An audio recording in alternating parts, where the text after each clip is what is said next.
شروع اللہ کے نام سے جو بڑا مہربان نہایت رحم والا ہے۔ اے کپڑے میں لپٹنے والے، اٹھو اور ہدایت کرو اور اپنے پروردگار کی بڑائی کرو اور اپنے کپڑوں کو پاک رکھو اور ناپاکی سے دور رہو، اور اس نیت سے احسان نہ کرو کہ اس سے زیادہ کے طالب ہو، اور اپنے پروردگار کے لیے صبر کرو۔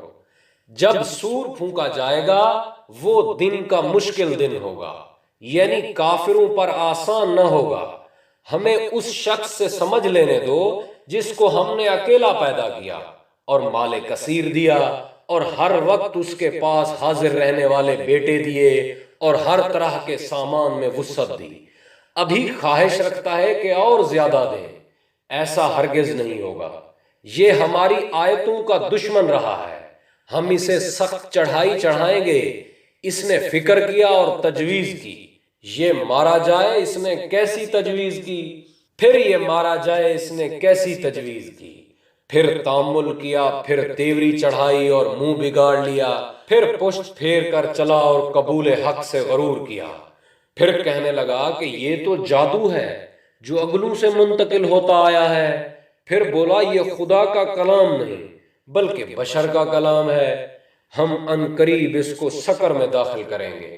اور تم کیا سمجھے کہ سقر کیا ہے؟ وہ آگ ہے کہ نہ باقی رکھے گی اور نہ چھوڑے گی، اور بدن جھلس کر سیاہ کر دے گی۔ اس پر 19 داروغہ ہیں، اور ہم نے دوزخ کے داروغہ فرشتے بنائے ہیں، اور ان کا شمار کافروں کی آزمائش کے لیے مقرر کیا ہے، اور اس لیے کہ اہل کتاب یقین کریں اور مومنوں کا ایمان اور زیادہ ہو، اور اہل کتاب اور مومن شک نہ لائیں، اور اس لیے کہ جن لوگوں کے دلوں میں نفاق کا مرض ہے اور جو کافر ہیں کہیں کہ اس مثال کے بیان کرنے سے خدا کا مقصد کیا ہے۔ اسی طرح خدا جس کو چاہتا ہے گمراہ کرتا ہے اور جس کو چاہتا ہے ہدایت کرتا ہے، اور تمہارے پروردگار کے لشکروں کو اس کے سوا کوئی نہیں جانتا۔ اور یہ تو بنی آدم کے لیے نصیحت ہے۔ ہاں ہاں، ہمیں چاند کی قسم، اور رات کی جب پیٹھ پھیرنے لگے اور صبح کی جب روشن ہو، کہ وہ آگ ایک بہت بڑی آفت ہے، اور بنی آدم کے لیے موجب خوف، جو تم میں سے آگے بڑھنا چاہے یا پیچھے رہنا چاہے۔ ہر شخص اپنے اعمال کے بدلے گروی ہے، مگر داہنی طرف والے نیک لوگ کہ وہ باغ ہائے بہشت میں ہوں گے، اور پوچھتے ہوں گے یعنی آگ میں جلنے والے گناہگاروں سے کہ تم دوزخ میں کیوں پڑے ہو؟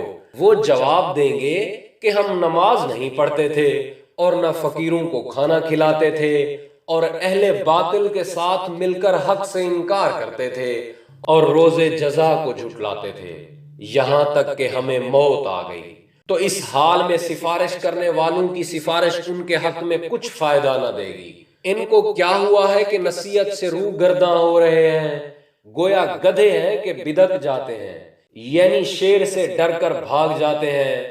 اصل یہ ہے کہ ان میں سے ہر شخص یہ چاہتا ہے کہ اس کے پاس کھلی ہوئی کتاب آئے، ایسا ہرگز نہیں ہوگا۔ حقیقت یہ ہے کہ ان کو آخرت کا خوف ہی نہیں، کچھ شک نہیں کہ یہ نصیحت ہے، تو جو چاہے اسے یاد رکھے، اور یاد بھی تب ہی رکھیں گے جب خدا چاہے، وہی ڈرنے کے لائق اور بخشش کا مالک ہے۔